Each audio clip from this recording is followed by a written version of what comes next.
Hey everyone, it's John again. I'm gonna play a little Immaculate Grid here. Had a okay game yesterday, or I did all right on the actual scheduled grid. I was replaying an old grid number 9. And got tripped up on Pirates Rookie of the Year, which it turns out didn't really affect my rarity score. I couldn't come up with it, but there's only ever been one, and it was Jason Bay in I think '04, which meant that my grid score would have been plus 100 for that square, regardless of if I got it right or wrong, which makes sense because they didn't start introducing rarity scores until a lot later, like in I think the 80s, shortly before going over to Baseball Reference. So, um, interesting nuance, fun plans in the old grids.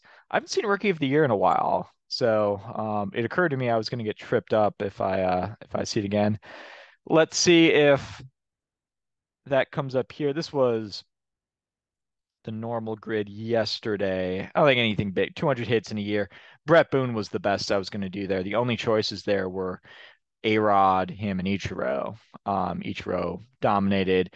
Griffey maxed out at 185, which was surprising to me because he hit in front of Edgar Martinez. So, but he only had a couple years where his batting average was high enough, and if he'd taken his best years as far as batting average and put it with his career high for at bats, it would have translated to 200 hits, but you had to match, both of his career bests. So no 200 for Griffey. Let's see what today's grid brings for us. All right, so we've got 20 win season for a pitcher and All-Star, which we're going to match against the Cubs, Red Sox, and Dodgers, along with matching the Guardians slash Indians slash Nats with those same teams. Um, I already know who I'm going to go with on the Cubs 20 win season because it's my favorite name of all time. Orville overall. 20 wins. He'll also work for sub 3 ERA. Let's get him in there. Point 0.3. I think people are on to this fantastic name of Orville overall. Um, let's keep going then. Let's see. For On the subject of people with cool names from the dead ball era, let's go with Smokey Joe. Smokey Joe. There he is. Smokey Joe Wood. Get him in there. He won, I think, over 30 games in like 1910 or 11, something like that. He takes a full percent. It was a really good year. Good for Smokey Joe. Let's see, 20 win season for the Dodgers. Don Newcomb will work. I think better than Drysdale or Koufax. Don Sutton certainly works. Um, Dazzy Vance will work. I got tripped up with him. He didn't get to 200 wins, so he tripped me up once, but he will work for 20 wins for sure. Um, and then more modern times, I don't think Kevin Brown ever got there. I don't think Hideo Nomo ever got there. Kershaw will work. He'll probably be the top getter. Greinke had 19 in the year he almost won the Cy Young, not 20 though. Hershiser works. I don't think Valenzuela works. So that's a lot of names. I'm gonna go Dazzy Vance. He takes 1%. Looks like he's smelling something nasty there. Might just be the early 20th century sewage systems weren't really up to par. Who knows? All right, let's try to hit some players here. I know that my boy Germany Schaefer will work for Cubs and Indians. He played one game, exactly one game with the Cleveland Indians. Also works for the Yankees. So he goes .01. That's pretty cool. Does feel like cheating every time I use him, but if I get any combination of Indians, Yankees, Guardians, Yankees, Cubs, Tigers, and Twins for Senators, he hits all those. And I only know about him because I couldn't come up with a Cub Tiger besides Javi Baez, and I was looking at the choices. And I thought this is a cool name of a guy I've never heard of. So that's how I came up with him. Let's see, Red Sox and Guardians or Naps or Indians. You have Cy Young will work. Manny Ramirez will probably be the most popular, I would think. Um, see, I mean, these are some long-standing teams. I wonder if I can do a little. Otis Nixon will work. I've used Otis Nixon quite a few times, but he definitely hits both these teams. Kevin Mitchell works. That's the other name of someone I've used a whole lot. I think Kevin Mitchell will work really well, but of course he's I think been inching up in popularity. I'd love to claim credit, but only a few hundred of you watch these videos, so probably not. Probably not me.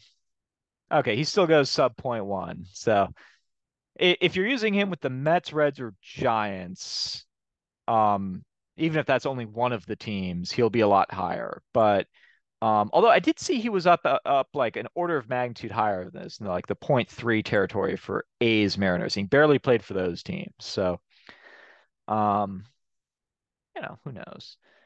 Anyway, let's see, Cleveland and LA. Manny works there. Casey Blake works. Um, Jim Thome works. I think Manny will be probably the biggest getter. Well, actually, I don't know because he'd be split between these two. Um, let's see, who are some other good ones? I know that the Indians and Dodgers or whatever they were called then faced off. I don't even know if either team was called that, but they faced off in like the 1920 World Series, and there was an unassisted triple play. So that's a fun fact, but I don't think it helps me here because I don't think I can't think of anyone on either of those teams who was going to work for me. Um, Dancing around, Casey Blake is a pretty good one. I don't think he'll take more than a couple percent. Otis Nixon works here too. Maybe he works a little bit better. Check Rick Sutcliffe definitely played for Cleveland. He went from Cleveland to Chicago, won the '84 Cy Young. I'm trying to pin him down. I don't know if he played for the Dodgers at some point. Did he start with the Dodgers? I'm not gonna try it. I'm gonna leave him alone. How about Jesse Orosco? I'm pretty sure he hits both teams. Big time middle reliever. Let's try out Orosco. Goes point 0.3. All right. Probably not going to play him with the Mets because he was so instrumental on that '86 Mets team. He had, I think, 3 or 4 wins during the course of the playoffs, including a couple in the NLCS, I think. Um, but if you hit some of his other teams, he played for the Brewers. I think he played for a bunch of teams. Um, and I knew those were two of them. All right, now we just have to hit some all-stars and try to make them kind of obscure. Um, let's see, with the Red Sox, maybe a Jackie Jensen. I gotta believe he was an all-star the year he won the MVP. Or at least some year. Actually, you know who's a really good. I've used him before. I'm gonna use him again though. One of my favorite players, sweet right-handed swing, Mark Loretta. He made the All-Star team his 1 year, maybe it was one of his 2 years with the Red Sox, and it was kind of a surprising pick, but there just weren't a lot of choices, I guess, at second base in the AL. So he goes point one. What am I rocking at right now? Like a 2 point something. I'm going for low score. Let's try Jeff Shaw out again. I know this one works because he earned his All-Star appearance with playing with the Reds, and then was traded right before the All-Star game. So he showed up the All-Star game wearing Dodger blue. So he works also point one. And then it's a good one for the Cubbies. Try to think obscure Cubs players. Trying to think late 90s other than Sosa or Mark Grace. Um, Kerry Wood, Mark Pryor maybe, but I'm not even 100% sure on them. Zambrano, maybe. What about Dempster? Ryan Dempster had a really good year in '08. It would surprise me if he didn't make the All-Star game that year. Um, I mean, there's going to be a ton of choices, and you just don't want to step on a landmine. I'm not sure if Richie Ashburn made it the year he played with the Cubs. He had a pretty good year, though. I know that. Um, that is not a team that Raleigh Hemsley, who also would have worked here, is not a team he played for, or he did not make, not a team he made the All-Star team for. He played for the Cubs, but didn't make the All-Star team for the Cubs. He did make it with the Indians. I remember that one pretty well. I'm not sure if Hack Wilson was still hanging around. I don't think Rogers Hornsby ever played in an All-Star game. I think I'm right about that. Um, maybe Hank Sauer, 52 MVP. He might have. All right, dancing around a little bit. Try out Hank Sauer.